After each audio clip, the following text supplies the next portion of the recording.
Welcome to Stuff's Cup Wrap on day 6 of the America's Cup. So close and yet so far. This was possibly the deciding day with Team New Zealand needing 2 wins, but we only got 1 race in. What a race that was, though. One of the most dramatic races that we've had in terms of leads changing, and Team New Zealand has got to within match point, but the second race at the last minute, the winds faded, and it's not happening today. Carl, what an extraordinary day, that race, where Luna Rossa looked like they might be able to hold them. Well, it played out a lot like, we sort of maybe anticipated Prada had to take it to Team New Zealand and control the race, control the favoured side of the course, and they did such a good job of doing that. Team New Zealand, in turn, though, just did such a good job of staying close so that they were ready to pounce when the opportunity came. And when the moment happened, Team New Zealand got away. That is, of course, Carl Whiting, former America's Cup sailor, which I forgot to mention. Duncan Johnson, it was a bit of a nail-biter today, wasn't it? Oh, absolutely. The race of the series, without a doubt, and absolutely gutting for Luna Rossa. You'd think they did sort of control a lot of that race, probably for 80% of it. To get a defeat like that on top of the loss that they had the night before, that was, taken away from them, and luck had so much to do with it, really. They will have been gutted. Jimmy, is this kind of the San Francisco moment? How much does San Francisco do you draw on for this moment? Well, I think it can be done. That's the great thing about sport. I mean, we've seen it in so many sports where, one team can get up and get to that match point, but it doesn't guarantee victory. And for us, it's not thinking too much about that end result. It's not thinking about how many races we have to win. We've just got to win one. We've got to kick off with 1 race win, and then we'll take it from there. Team New Zealand, when they get these breaks, seem to be able to take off. I mean, could you hold them back in a whole race like that? Yeah, we can hold them back. I mean, we've proved we can hold them back. We've done it 3 times, and we were very close today. So, I believe we can, and that'll definitely be our focus for tomorrow. Can you really go out there not thinking match point in any way? Without a doubt. How do you do it? We've got a great team around us. We've got a team that just refuses to give up and refuses to believe that they can't win. And we don't have a towel. There's nothing to throw in. It's just go out and rip the gloves off and get into it. So you don't go, damn, that's one that got away? No, you got to look towards the future. I mean, you definitely have to learn the lessons. I'm not saying that we just disregard it and on to the next one. We're very critical. We're very candid. There's ownership, for sure. And that's the sign of a strong team. A team that can take those lessons. You put your hand up, and then you move on. And that's a culture we've built in this team. And I'm excited, mate. I just can't wait to freaking get out there.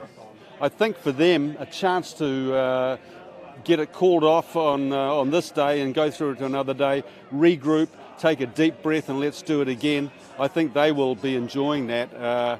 Really, Team New Zealand would have liked probably to press home the advantage that they had. They've won 4 in a row now, Carl. They've got real momentum, haven't they? Yeah, they do. They've got really momentum. That's a huge part of it. They've got a lot of confidence, and they can they would have carried a lot through into that race, and Prada would have been forced to taking a lot more risks. Now they can go away, assess the data, assess the result from today, and take a much more sort of calculated approach to. It's against all odds now for the boys from Prada, but they're going to have to try everything. Match point. Can you really feel the same about it? Look, there's a lot of us at Emirates Team New Zealand that have, previously been in exactly the same position at match point and have not won the regatta. So we're absolutely, looking to tomorrow as another day. We're learning more and more about our own sort of strengths and weaknesses as the regatta goes on.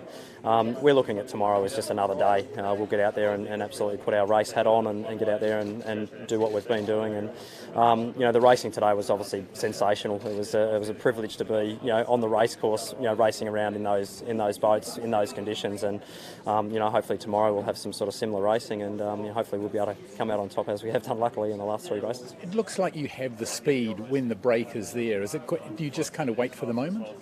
Look, it's these guys, the Luna Rossa guys, are sailing their boat extremely well, and they know their strengths, very, very well of their boat. They're starting extremely well and making life extremely difficult for us, and we absolutely have to get the best out of our machinery to have a chance of beating them. So, the boats are extremely close in performance, and I just think we're learning more and more about how to get the best out of our boat, and hopefully, if you sail your own equipment well, hopefully that's enough to win the regatta.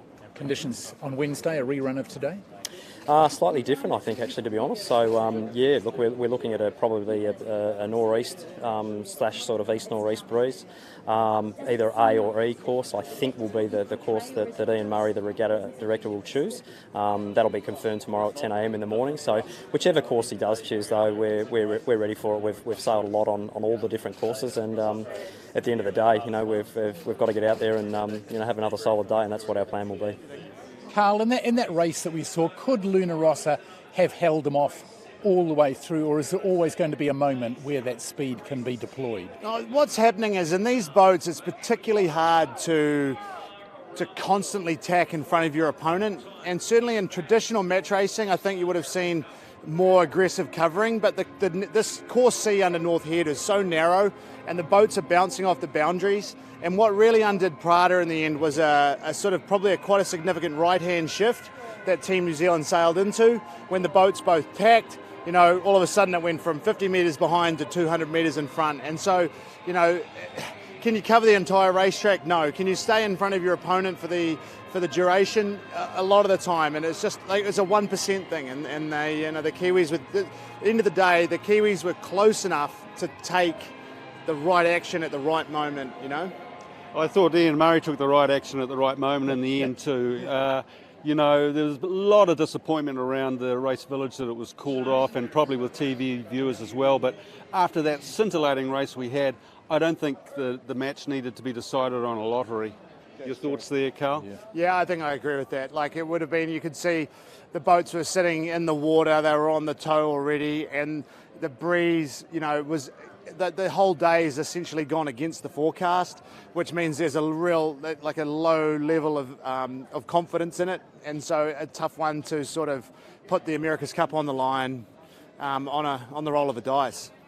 A lot of people around the Cup Village today, but we're all going to get another night's sleep and come back refreshed as the teams will ready for what will be the deciding day and perhaps the deciding race with Team New Zealand on match point in the America's Cup, and we'll be looking at that again tomorrow in Stuff's Cup Wrap.